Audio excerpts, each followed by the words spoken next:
Welcome, everybody, to the Sapien podcast. Thank you for listening. This is a very exciting episode.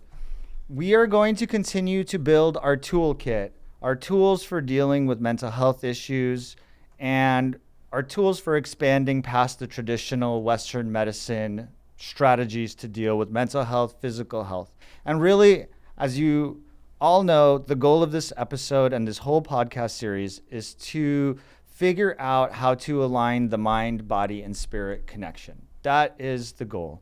We are going to discuss a variety of modalities for the treatment of physical, emotional, and spiritual issues that most of you are unlikely to be familiar with. There's a growing movement in the mental health space as it relates to somatic therapy. Most of you don't know what that is, and we're gonna learn about that today, as well as continue our discussion about psychedelics, talk therapy, and continue to reiterate the plethora of lifestyle medicine strategies we have at our disposal so that we can maintain optimal health. So without further ado, I want to introduce Laura McKellin. Laura, thank you for joining us today. Thanks for having me. Thank you. I don't want to butcher her credentials and everything, but Laura holds a master's degree in somatic counseling psychology. She is trained in dance therapy. She has another master's degree in that, which she'll tell us about. She's a yoga instructor.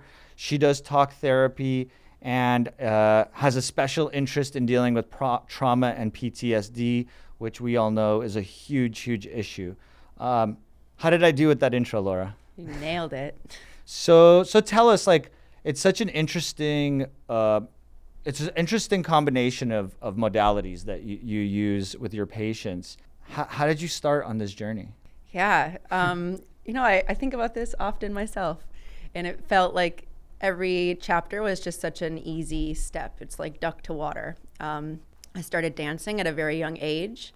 I had big emotions as a very young girl, and dance really helped to channel that in a way that maybe talking to adults or even talking to other kids could not. When I was in undergrad, I got my degree in psychology with a special interest in neuroscience, and that just kind of led me into somatic therapy as I was looking at different master's programs. So I studied at a university in Boulder, Colorado called Naropa University. And they've been doing a master's degree in somatic counseling psychology since the early 1990s. And so they were really well known, Buddhist-inspired university, experiential learning, which is so cool. It's so much more. So I actually enrolled in their transpersonal department, thinking I was going to get my master's in transpersonal counseling psychology. And after a meditation course, I walked by an open room with all these people moving and dancing, and I was like, what's going on in there? And they're like, oh, those are the somatic people, and I was like, how do I get in that room? So I actually changed my degree really quickly after seeing that, and I was like, that's my language. Movement is my language. I studied sign language, everything movement-based, and here I am. Yeah, it's amazing how, first of all, you're going to have to let viewers know what these terms are: transpersonal psychology, somatic counseling. These are not commonly understood practices. What's interesting to me about it, and why I'm so attracted to it and want to educate everyone, is it's nothing new. Like you described, this comes back to thousands and thousands and thousands of years of humans trying to help each other, using everything at their disposal. And, over the last 100 years, we sort of abandoned anything that would be considered Eastern medicine or alternative medicine. So, to me, it's very obvious that dance and music and meditation and just thinking about, consciousness, it's obvious that that's healthful, that it's helpful, that it's something that we should all be engaging in all the time. And yet, we've completely forgot about it. So, speaking to that, can you describe or define somatic counseling psychology? What is that for someone who's never even heard the term before? So somatic basically means body. So body-based psychotherapy, body-based therapy. And in the Western approach to mental health, we've really taken the body out of it. We've just focused on thought, just focused on perception, And there's movement, there's felt sense, there's the sensory motor aspect of healing. So you could think about it in scientific terms of top down, bottom up approach. So top down would be, let's talk about it. Let's look at the story. Let's dissect the story, or let's challenge the perception or challenge the thought in order to change behavior. And in somatic psychology, we look at movement. We look at the way our posture is, the way we move our hands, the way we feel, the way our heart is, the way our gut is. And that then changes how we think. Yeah. And it totally connects to, Buddhist concepts of chakras and, different parts of your body relating to different emotional states and different psychological states, which again, at this point in my career has become abundantly obvious is true. I'm sorry for those of you that need a double-blind placebo-controlled study to tell you that, an open heart chakra means something. It certainly does. There's a whole world of people that understand that and open up to it and have breakthroughs. And no, it will never be evidence-based with the gold standard, because it's not super lucrative for a giant corporation to prove that fact. So we'll never really see that. It's going to exist in this world of healers like yourself and open-minded providers and all that. I also want to mention to people that psychotherapy had its birth in the early 1900s across the world. Everything from Freud to Jung, like all of these guys, they were all just thinking about the brain. And the brain is where all your mood, your thoughts, everything exists in the brain. And it's just not true. In fact, I think of it as thoughts are your brain and emotions are your body, right? And the spirit is something, maybe a combination of both. I mentioned in my other podcast, there's an idea of spirit and matter and it being the thinnest form. But really, we don't talk about the body unless you're in pain. We don't acknowledge the spirit at all. And so what you're doing is a huge opening for so many people. What does it look like? I think a lot of people are like, okay, I hear you, but what is it, give us an example. What maybe like a few minutes in a session, what is that experience for the patient? Yeah. So it can look so many different ways, which is kind of the abstract aspect of this approach. I really like to start my sessions with mindfulness. So whether I'm working with kids or working with adults, there is a moment of pause, there's a moment of breath, there's a moment of arriving. And that looks exactly what you think it looks like, except I encourage people to come in alive. So not come in with the training, not come in with their posture of meditation, but maybe there's a leaning, or maybe there's a standing, or maybe there is a little bit of movement happening, because you can arrive, you can be conscious in any posture, in any place, right? Sitting, standing, lying down. When it comes to what the actual meat is, what the belly of the work really looks like, is very slow. It's very modular. There's a titration process. So as I'm moving my hand here as I'm talking, this might be a whole session. Like, what does this feel like? When do you do this? What does it represent? And as a therapist, you might be tracking this movement happening when certain stories are happening or a certain person comes up. And that's really that realm into trauma residue. The body acting as a sort of window into the mind. Yeah. Or window into the emotional realm. Right. It's Bessel van der Kolk's approach of the body keeping the score, or the body kind of housing our memories, or even in dance therapy, we look at the body as housing the unconscious.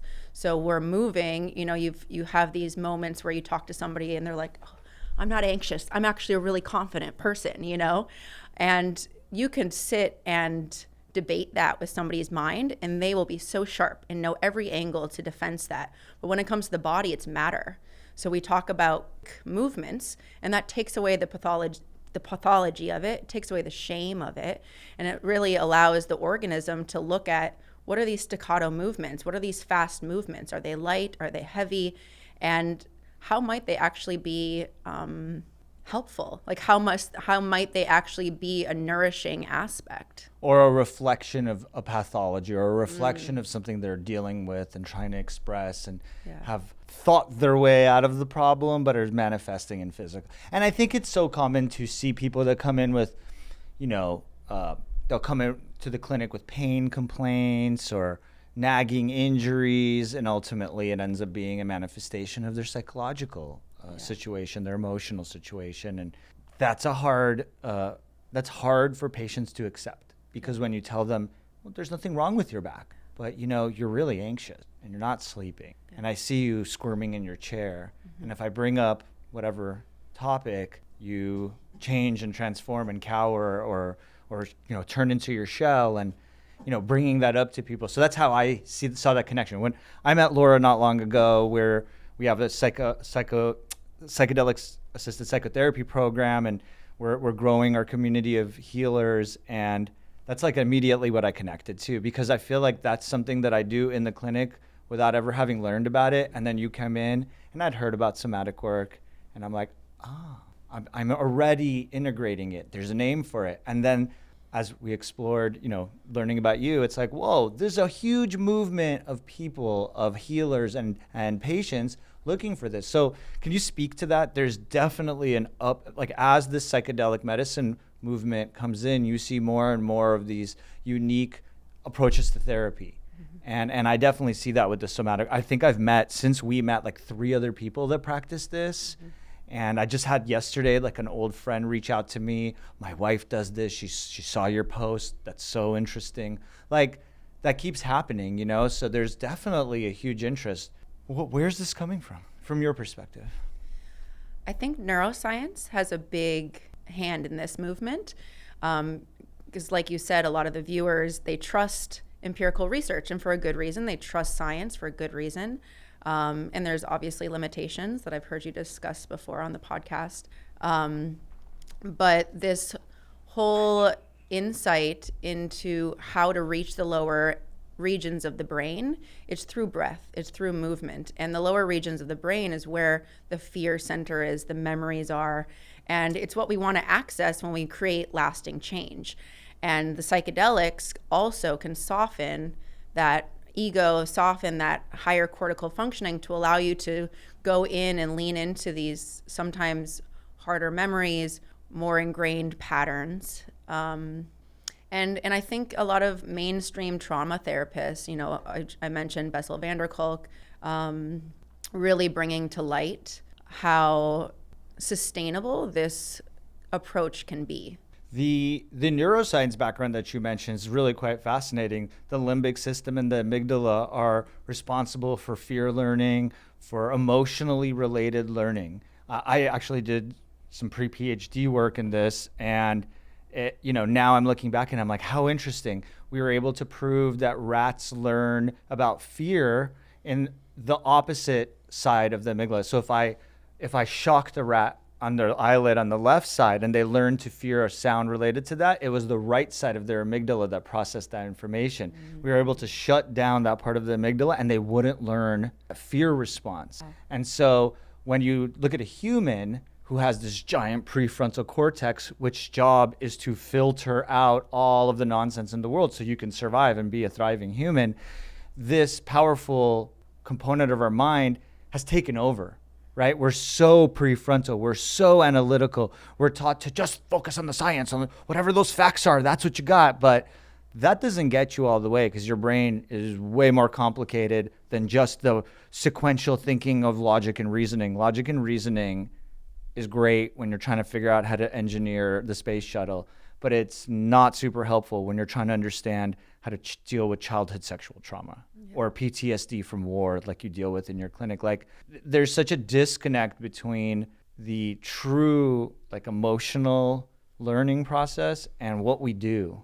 What happened? How did we, I have my, but like, how did we forget about everything else and just focus on like this prefrontal analytical world? Why? To me, it's so surprising. Yeah, it's just another form of defense mechanism, really.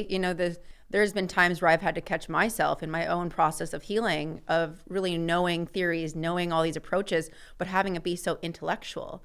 And until I really feel it, what does fear feel like? What does joy feel like? You know, what are these bigger experiences in the body, in sensation?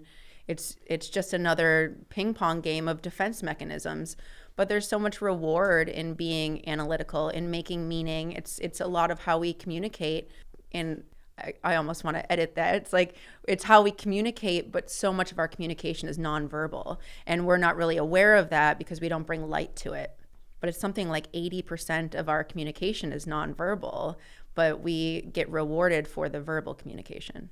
Yeah, and we get rewarded for the obvious logical approach, but when you show someone something that you can't measure, right? You can't put an electrode on and show, even though some of this stuff we're talking about, you actually can. We don't need to get into that, but you know, you're not going to be able to develop a double-blind placebo-controlled study, that's for sure. And that's where I think people get hung up on this stuff, because everything you're talking about, you know, the somatic work, the dance work, talk therapy, yoga, these are all evidence-based modalities. It's just, you know, the evidence is limited and often difficult to procure and often very old, right? Like there's a lot of research and a lot of stories and experiences that just get neglected because they're not part of this modern scientific system of evidence that we have.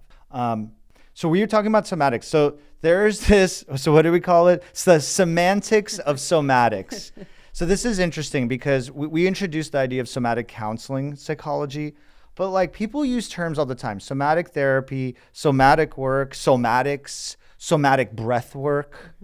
It's all very confusing. Can you explain those terms and as best you can? Yeah. Let me see what I can do. So there's somatic practices, which I think is where a lot of the muddling is happening. You know, somatic yoga, somatic breath work. It is somatic. It's body-based, but it's not a somatic therapy. So there's a differentiation there. And even like Reiki could fall under somatic therapy, right? It's a body-based modality. Rolfing could fall under that. Alexander technique could fall under that. Interestingly, all of these things I was introduced to during osteopathic medical school. You know, Doctor of Osteopathic Medicine is an equivalent degree. We get taught about it for like 1 or 2 sessions, Rolfing, all of this stuff I've been exposed to. And then we never get a question about it. You go to residency, you never hear about it again. And when you bring it up in an academic or a medical environment, it's like, oh, that's woo-woo. I'm like, but you taught it to me in school, like in med school. So it can't be that silly or like not effective because you taught it. So yeah. So somatic therapies. So can you describe that as opposed to somatic breath? So somatic breathwork, somatic yoga, they're just basically adding the word somatic to something that inherently is a physical behavior, right? So that makes sense. But what are somatic therapies? Yeah, so somatic therapies are Hakomi therapy, which is a body psychotherapy that uses mindfulness to get into the unconscious to really help the person drop into the deeper patterns.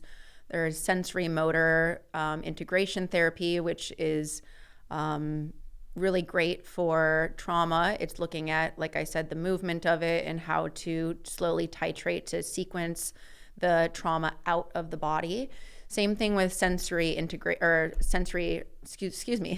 experiencing, which is really popular here in LA. A lot of people have somatic experiencing certificates, which is similar, but a little bit more similar to sensory motor, but a little bit more involved in the senses. So if you've ever heard, find colors in the room, or the 5, 4, 3, 2, 1, that's all Peter Levine's sensory experience. Excuse me, I don't know why I'm tripping up on that one. Somatic experiencing. Because the semantics of somatics are complicated. Exactly. When you're in a session with a person, you're guiding them on you're making observations, of course, but are you guiding them on different movements they should be doing as you're guiding them through a meditation? I want people to get a little bit, because look, I know people that are interested in it are going to be like, okay, and you can learn about it, but like something really palpable. Mm-hmm. Like sometimes it's directive, but just like in psychotherapy, the best light bulbs are discovered on your own. They're not given to you.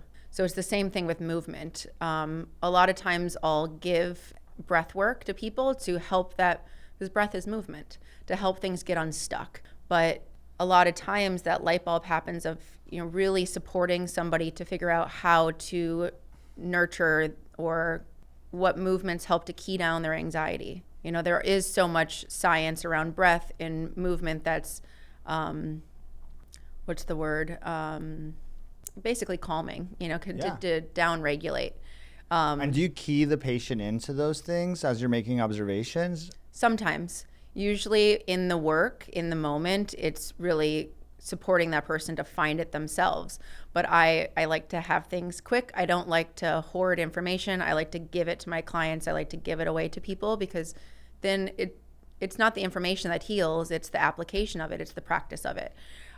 So I will share cheat sheets, so to speak, of how to create more joy, how to lessen anxiety, what are some things to happen when you start to dissociate, or what are some things that happen that you can do when you start to feel overwhelmed. But again, in the moment, it's just like in cognitive behavioral therapy or other kinds of mind approaches. You want the person to be in that stuckness, to really work through it and find it themselves, because then it's more meaningful and it's more individualized. So it can be pretty tough, right? Sure. Yeah, I think it's something else people, this keeps coming up too. It's like, it's not going to be easy, right? When you go to therapy and you set a serious intention, whether it's somatic therapy, talk therapy, psychedelic therapy, if you're really going to make a difference, it's not going to be super pleasant. It might be very uncomfortable. It's supposed to take you out of your comfort zone, right? And that's what a healer like yourself is there for, to make sure that that's all being targeted in the right direction. There's another thing that people should be aware of, because I was misunderstanding. You don't touch them. Sometimes. I am Tell me about that. Trained, right? So, but it's not automatic. Somatic body work does not mean you're doing the body work. You're not a chiropractor. You're not a physical therapist. This isn't massage. Yes. Which is a somatic practice. More semantics. Just like in a cranial sacral approach, touch can be so healing. And when you're working with different people need different things. There are certain people that would not benefit from touch at this point in time. That things always shift. Things can shift. But there are a lot of times, like especially the best example is in teaching yoga. Somebody's like, as a yoga teacher, you're saying, roll your shoulders back. Or my favorite one is lift your heart, and people lift their chin because the chin and the heart were connected in utero, right? So they're coming from a very wise place, but they think they're lifting their heart. And if you come over and you just give a gentle touch to the sternum or touch to the chin, it creates that kinesthetic awareness to be able to help them tap into like, oh, this is where my heart is. So the same thing with psychotherapy or somatic therapy is, just a gentle touch of what it feels like to actually ground the feet, so that somebody can get that visceral experience of, oh, this is what it's like to be rooted. This is what it's like to connect to the earth. And that can make things so much faster, right? And you could think even in how these examples are, touching the heart versus touching the feet are very different entryways to the body. The further away from the midline, the less threatening it can be. The closer to the heart, the more threatening it can be. So there's definitely that level of trust and me as a practitioner knowing that I'm not going to dysregulate or cause more harm first and foremost. Kinesthetic awareness, so important. Everything you just said is really important. 5 years ago, everything you just would have said, I would have written off as foo-foo. Today, when you say that, it all rings true and hits. Because when you realize that Western medicine is about sick care, and you guys have heard this a million times, but I'm going to keep repeating. It's about sick care. They're interested in maintaining a certain level of illness that continues to provide profits for a variety of organizations. When we talk about this stuff, none of it is expensive. Most of it doesn't require anything but education from a provider like yourself. And it's simple. And no one wants to believe that's going to work. And we've completely disconnected. And it's just so interesting to me because when you think about intelligence, there's a variety of intelligence, right? Some people are really good at math. Some people are really good with words. There's Gardner, the scientist in the 70s, 80s, and 90s, he described different forms of intelligence, and one of them being kinesthetic intelligence, right? So some people can run full speed, turn their head around, stick their arm out, catch a football, get hit, and not fall over because they're so aware of everything. And some people are like me and can barely, run without falling, but that's okay. There's different levels of that, but there's a level of just understanding like your own body, like, what it feels like to touch yourself on the chest, what it feels like to listen to your breath, what it feels like to control hyperventilation and blow off all the CO2 and go into a different state of consciousness just from breathing. This is simple, basic stuff, and it's a form of kinesthetic intelligence that isn't taught. Like the only form of that is sport. Right? Or like music, right? People learn to, but it's not really like about your mood, right? And so I like to bring up things like playing music. That's a somatic therapy. You're using your hands in a way, like I play guitar, you're using your hands and you're fully engaged in that, and you go into a transcendent experience where nothing else except for that moment with you and the guitar and what you're making. That's, I think, maybe a similar version of what you're trying to show them how to do? Is that fair? Yeah. There's an overlap. There's definitely that sense of flow that happens, that lack of time that can happen when you're really connected to your body. A lot of times my clients at the end go, that went really fast, because we're working in a state that's not intellectual. How much of that is spiritual to you? So much of it. To me personally. I know it is to you, but we're talking about a physical modality, and we're talking about how we can help the mind through this physical modality. But to me, it's when you connect the mind and body that you're really accessing the spirit, right? Because the spirit realm is something in between. It's the energy that we talk about. It's vibes, all these different words people use. But to me, it's when you're making that connection with your body and your mind, and you lose a sense of this, what's really going on in your head, the consciousness that you're talking to, and all of a sudden you're just thinking about your breath. And that is the access to the spiritual realm. And that is a holotropic state of consciousness that really is the healing component to it. You weren't taught that way, right? Loaded question. Yes and no. I had in all of my trainings and all my school practices, maybe not so much undergrad, there was a nice mixture of people who were very spiritual, very connected to the transpersonal, which means beyond the self, something bigger than you, something more than you, which there's many names for. And then there was a lot of people that were a little bit more practically rooted, a little bit more leaning into the empirical, leaning into the science.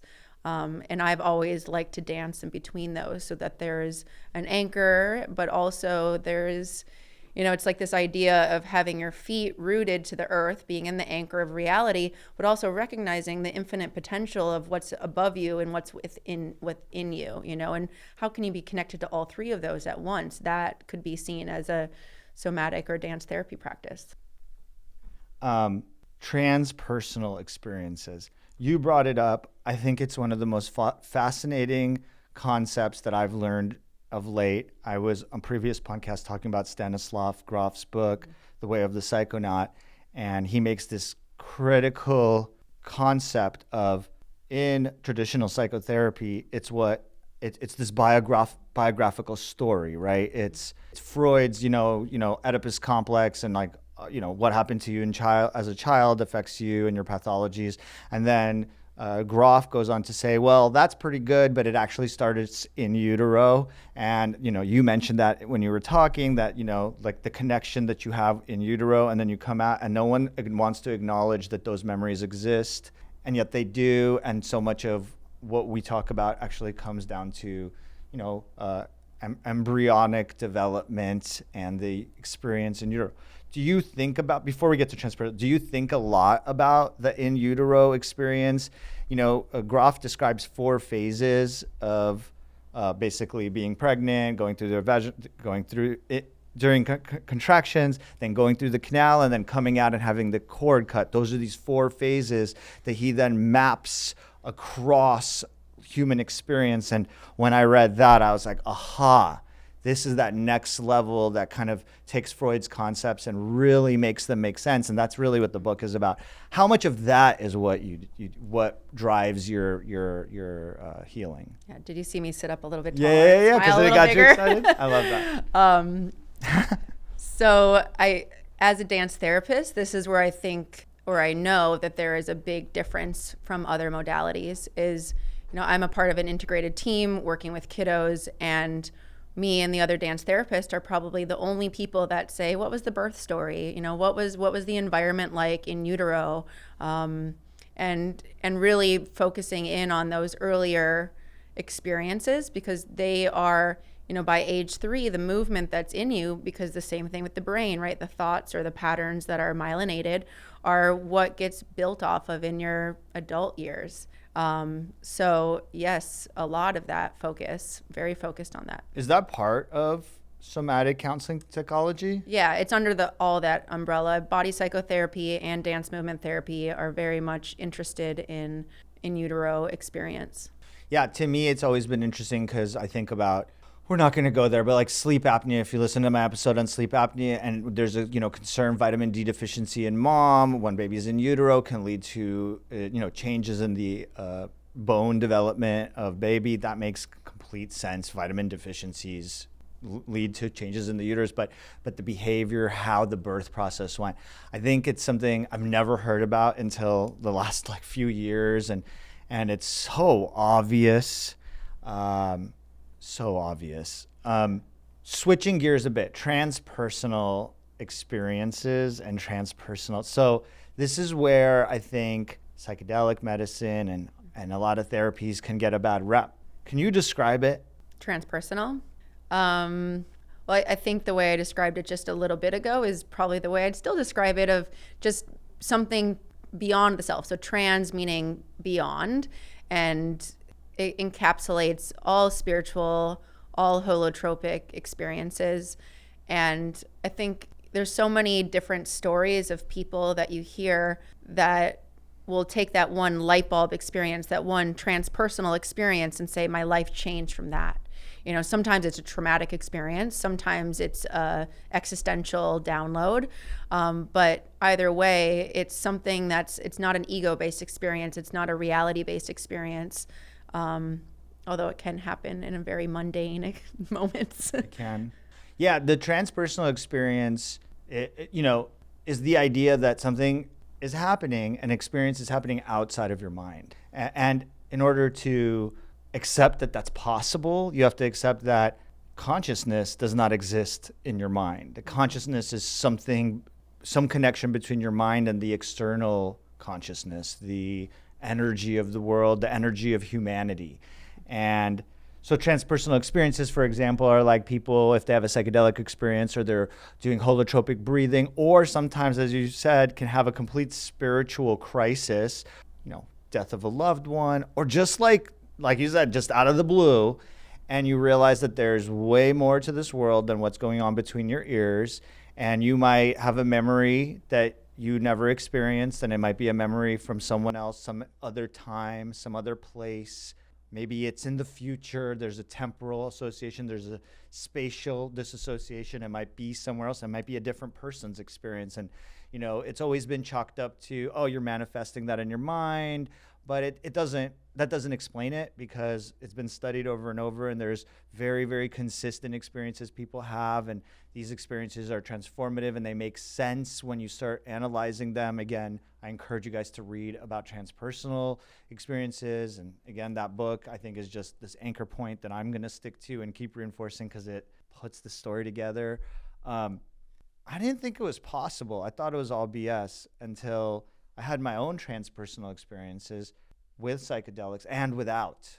And that's where I was like, whoa, this is wild. You can be having a conversation, you could be thinking about your breath or doing some deep breathing, and all of a sudden, you're not there anymore. It's wild. How's that possible? How did they not acknowledge these things to be real? It's really sad. because I think if we did and we embraced it, we would be empowered to help way more people. Okay, speaking of which, I want to switch gears now a little bit more. You have this experience dealing with trauma and PTSD vets. Can you tell us about that? Thank you for that work. That is where in residency I was inspired to think outside the box. I was working at the VA and I just saw the travesty that is, the care that our vets receive. I then watched the VA and MAPS team up to propel psychedelic medicine into the forefront. And I was like, wow, so inspiring.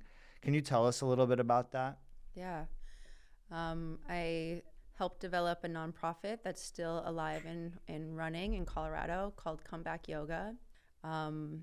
During my final year in graduate studies, I wrote a thesis on dance movement therapy and PTSD in veterans. And that work led me to find a couple champions who were volunteering their time at the VA, two beautifully passionate retired geologists. This was the person volunteering? Yes, these two. And we paired up and we all looked at each other and we said, let's make this something.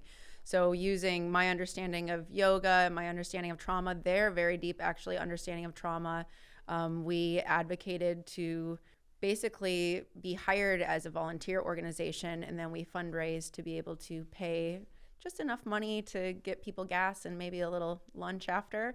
Yeah. But for trauma-informed yoga.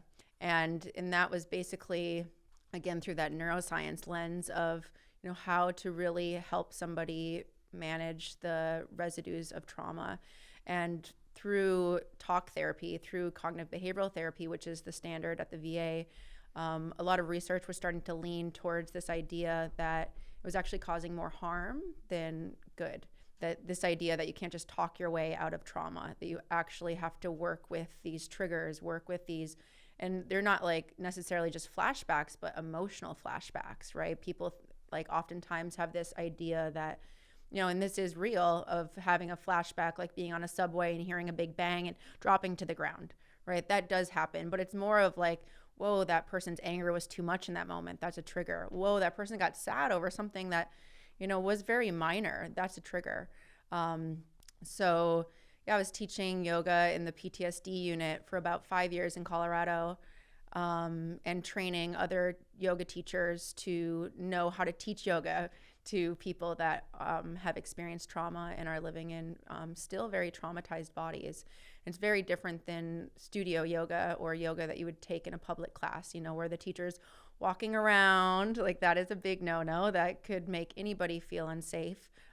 What to wear, what language to use, what music to use, what postures to not do with specific groups. I taught a female sexual assault survivors class, and there was a lot of shapes that we would not bring into class for obvious reasons. There was always a therapist on call just in case somebody needed a little extra support. So we had that extra layer of not just me managing it within the room, but being able to get that support. And the VA in Colorado was actually really gracious. And one of the therapists in the outpatient facility in Golden, Colorado, became a board member pretty soon after we started there, because she was seeing how much it was impacting people. And this is yoga, this is the woo-woo, this is the side thing, right? And it was really supplementing the therapy to have it work. And probably has a physical benefit of course. People are traumatized, have injuries, and we know how powerful yoga is to help people heal.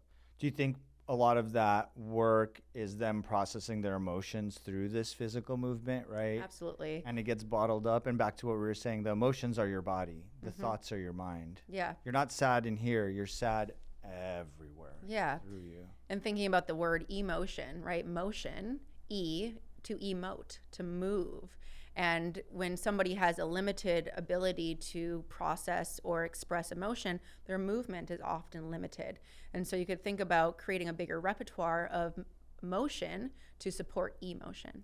And we all acknowledge that you can look at someone and pick up on their body language. So why not use body language to change the language of the body, right? Exactly. Teach them how to change their their body's behavior to change their mood. I think if people are listening, that if you take nothing away from this conversation, this is the critical piece. Fine, you don't believe in transpersonal experiences. That sounds crazy, woo-woo, whatever. But the idea that your body is the vessel for your emotions, that your mind is just this computer that processes all of the information from your body, from your mind, from external, and then spits it out into this thing that you experience, but that the emotions are coming from here, which is why antidepressants don't perform better than placebo, right? Because they are just turning down the computer. They're not actually doing anything to your mood, not in any meaningful way. Yeah. And let's also note that the mind didn't create the body created the mind or the brain. And that the body has an entire complicated mechanism. Finally acknowledge the gut-brain axis, the gut being considered a brain in and of itself. Your hormone system functions somewhat independently of your mind. Yes, your pituitary gland can drive it, but I mean, you've got all of these organs that are operating, and they're all, your insulin coming from your pancreas changes your mood dramatically. It's coming from your pancreas. It's affecting your entire body to absorb sugar and yet it's what makes you happy, sad, sleepy, tired, whatever. Yeah. Right? And again, we don't think about that. And in my clinic, I'm teaching people to keep your insulin low. Don't let it spike so that you don't get sad and hungry. And that's such a hard sell because they're just like, wow, just give me a pill. I don't want to feel anything, you know? Yeah. It's wild. It's wild. The work with PTSD is interesting. Better question, did you have any work with the MDMA work? Because no, you weren't part of that. Because that's where it's all happening, right? A lot of these PTSD MDMA studies are happening at the VA, and I'm so excited for that to come forward because that ability to initiate a feeling of love, and then you pair that with yoga. Yeah. Or dance. Absolutely. Or even integrate it with that. You know, there's so many exciting opportunities. And again, what the molecule of MDMA is doing is helping us get out of our thinking mind and into those lower regions of the brain, just like somatic approaches do. What is your experience with psychedelic medicine then? If you're comfortable talking about that, you knew I was going to ask, right? Yeah, I guess I could have guessed. What do I want to say? Look, I get it. It's still sensitive. People listening to this, I know it's a sensitive subject. A lot of people are scared about it. My guests may not want to talk about it. I'm just going to ask. I decided to talk about it because I just think it's the most transformative thing for people that I could bring, at this point in my career. Yeah. Yeah, and that's both my personal experience and what I've seen through my trainings and through my work. Personally, I've felt the catapult and the fast trajectory that psychedelics can do in the psychotherapy realm. I've been seeing a therapist since I started graduate school because I say, any therapist, that's the opening question you ask them is, are you in therapy? And if they're not, you walk out that door. The therapist is not in therapy, right? Not do they have a supervisor? What's their team like? Are they in the personal process? It doesn't matter how functioning you are. There's always the work, right? There's always more. My most recent experience with psychedelics was actually doing a ketamine round for depression and using the IM approach at the MAP Center here in California, the California Psychedelic Center, I think it's called. And IM being intramuscular injection. Yes. And that was just revolutionary. I had no idea that, ketamine had such a stigma in my mind. I've seen so many people's lives go into the gutter because of that medicine, or in this case, that substance. And you mean people abusing it? Exactly. Yeah. It's a common drug of abuse. Exactly. And it was easy for me to see psilocybin or MDMA as something that's useful in the growth or in my growth. But ketamine was like, it was a little far-fetched. So that was that's how I thought about it beforehand. And with the support of a really wonderful psychologist, I was able to process deep trauma that I didn't know was available to process through that medicine. And then, of course, just experiences of anxiety and depression that just like 360, you know, and it was like, it happened like that at first, but then it's like, how do you take that and pull it through? And that's the art. That's the real work of how to continue to grow that, to expand those insights and to change those patterns that you have the desire to change. Yeah, and you said it, like the most important thing here, it's not the drug itself. The drug is a catapult. It's a lubricant. It might expedite experiences, but in isolation is just another drug, right? It's just, yeah, you can take it at a party and have a terrible time or a good time. I don't recommend any of that, right? This is a medicine, you know, it's special. And when used in the right environment, when someone is like empowered with the right tools, it can be the best. I think it's one of the most powerful of all of them. And it's the only one currently available legally. So anyone listening to this, that's an option out there. It's actually approved. Anyway, I talked about it before. I get heated when it comes to drug companies because the more I learn about medicine, the more I am like, wow, they are really in the business of maintaining illness. Mm-hmm. That is always what I see, no matter what. If you really want to understand why I'm so upset, read the book Sickening by John Abramson. It will, if it doesn't infuriate you, it will at least give you a background as to why I am so adamant and so many people in our space are just like, wow, these drug companies have really destroyed what they're, because it's not that they're bad. Drugs aren't bad. They create amazing substances. They create healing substances. They help create ketamine. I mean, the pharmaceutical industry is not inherently bad. It has just lost its way to the point that it is FUBAR, which is a term from the 1960s, effed up beyond all recognition. What the FDA was, what these drug companies were intended to be, even though they were not always optimal, they had some good. Now I don't believe that there's anything that's other than just mining us for dollars and maintaining illness. Well, and you could think of psychedelics as the microscope for psychology. You know, so many insights can be taken from it, and I'm just happy that it's being reintegrated into the mental health field, because could you imagine these pharmaceutical companies without microscopes? And it's the same kind of thing for psychology. Yeah. What I can't imagine is what happened, like I was born in 84. You know, this wave started in the 50s and 60s. And then in like the 1970 is when they just made everything illegal. I can't even comprehend what it might have been like to be a therapist or a clinician, giving these substances, having profound therapeutic effects, creating research, like study after study, and then with a one pen stroke, just making it all illegal. And an entire campaign making all this fear about it. And now decades of people suffering. And I always think about it. I'm like, man, the 70s must have been pretty brutal. People were left with like alcohol, tobacco, and cocaine, all ego-forming drugs. And that's what you got. Mm-hmm. You got this like craziness that happened in America, right? The 80s. And then it led to the 80s. You got it. I was talking with my wife about this. What happened, right? The 50s, a lot of things were created. They found LSD. They found ketamine. There was all of this amazing research in pharmaceuticals. They were creating compounds. They were being researched. And it happened. It wasn't in America. It was happening across the world. Czechoslovakia, Israel. I mean, this was a global effort to, hey, we've got the science, we've got the tools, let's create amazing substances, let's learn about them, let's apply them in thoughtful ways.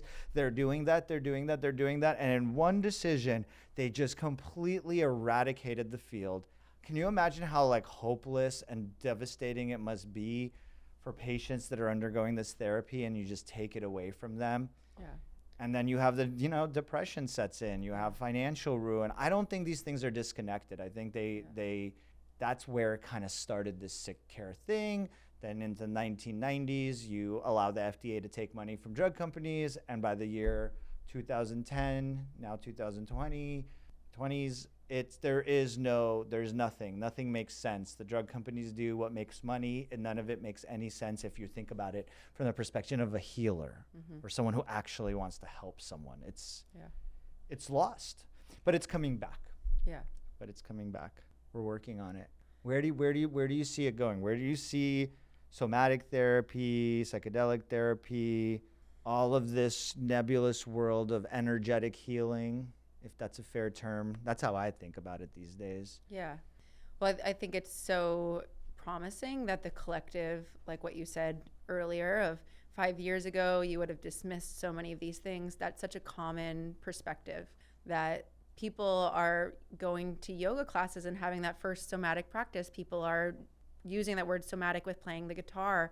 And so then when they see a somatic psychologist or a somatic practitioner, they're more likely to click it and read the blog or listen to the podcast. And it's just going to grow. I'm really, really excited to see where the intersection of somatics and psychedelics go. I think that there's so much promise in really actualizing these experiences. You know, we use mindfulness to help people get into it safely, but we don't talk a lot about how to integrate it more deeply through movement, through noticings of different ways, of not just noticing your mind, but noticing your body, noticing your breath. And especially with veteran work, I think there's going to be so much promise of really that overlap of somatic approaches, and especially with the way that we understand how trauma impacts the brain, and continuing with that beyond the psychedelic experience. Yeah, and I think we have a generation of young people that grew up in this bizarre, we're going to shut down the world, then we're going to turn it back on, we're going to make rules that make no sense, we're going to fearmonger. I think that's a generation of currently troubled and will get progressively more troubled folks unless they have therapy, unless they engage in true interpersonal experiences. And I think the somatic work is critical, because these young people are not going outside as much anymore. We always say this, but it's obvious, right? With the technology, the internet, social media, fear of going outside, any reason to stay home and be on your computer. I see it every day in my clinic, just people that haven't left their room in years, or they stop talking to their friends, or everything's scared. I think that's where this is actually going to make the biggest difference. Is it's going to reconnect people to their ancestral roots, right? Yeah. And everyone knows that's where I come from as a physician, reconnecting to our ancestors. How did they do it? Well, they breathed. They did deep breathing. They knew how it felt like to open their bodies. They knew how to move. We knew how to be healthy, and I think what you do is teaching people these basic fundamentals of what it's like to be a healthy human.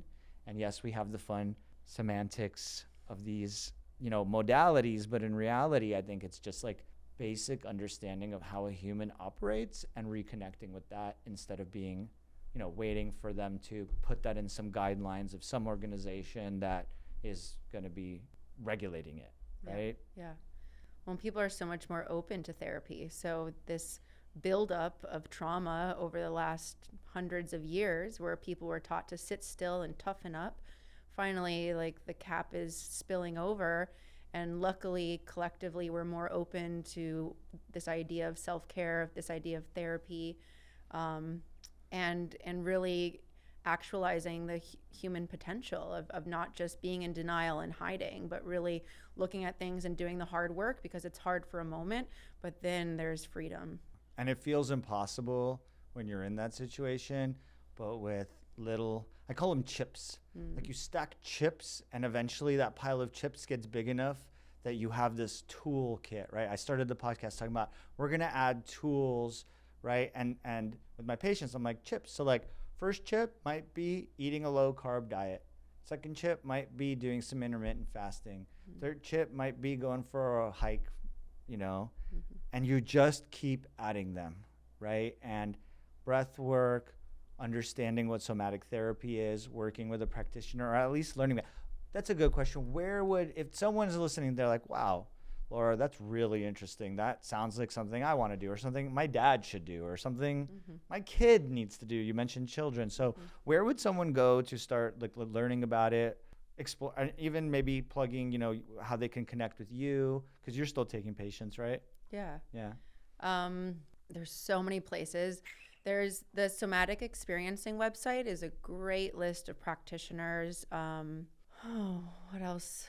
Are there any like educational videos or like So many. documentary? You know, I would dive down Peter Levine's work. I would look at Bessel van der Kolk's interviews. Pat Ogden is a great person to check out.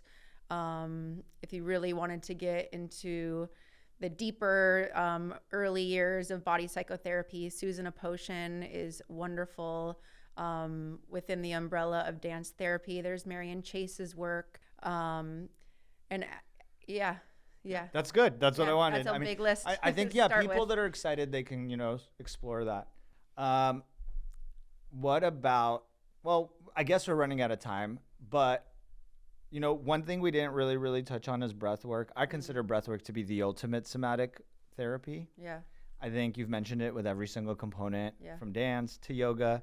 First thing you start talking about is breathing, right? Do you coach people to do really aggressive breathing that leads to a holotropic state? You don't, right? That's not part of it. But you do talk to them about breathing. Yeah. How do you present it to people? So in body psychotherapy or dance therapy, it's called breath support. So be thinking about breath being that lower region of the brain.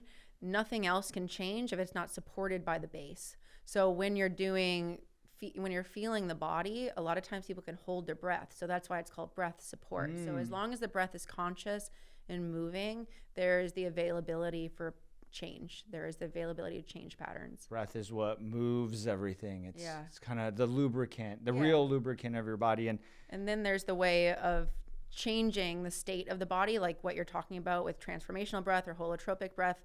And for me, that's kind of like that cheat sheet I like to send at the end. So here's a way to key down the anxiety. Here's the way to uplift your body if you're feeling like hopeless or just in a rut. And that's just looking at the in-breath, the out-breath, and the spaces in between. And most famously, I think Wim Hof method. I always bring it up because people need somewhere to go to start. I think it's the most basic one. It's where I learned about breath work. It kept me from losing my mind in medical school. Yeah. And it's probably what led to this conversation today, because when I started practicing and I started going deeper in this stuff, I was like, well, if I hadn't breathed all those years and found Wim Hof, I don't know how I would have made it through. And now I just, I promote it, but I mean, there's great workshops everywhere. It's becoming very, very, very popular. And I should also say that there's a variety of different kinds of breath work, and it is not benign.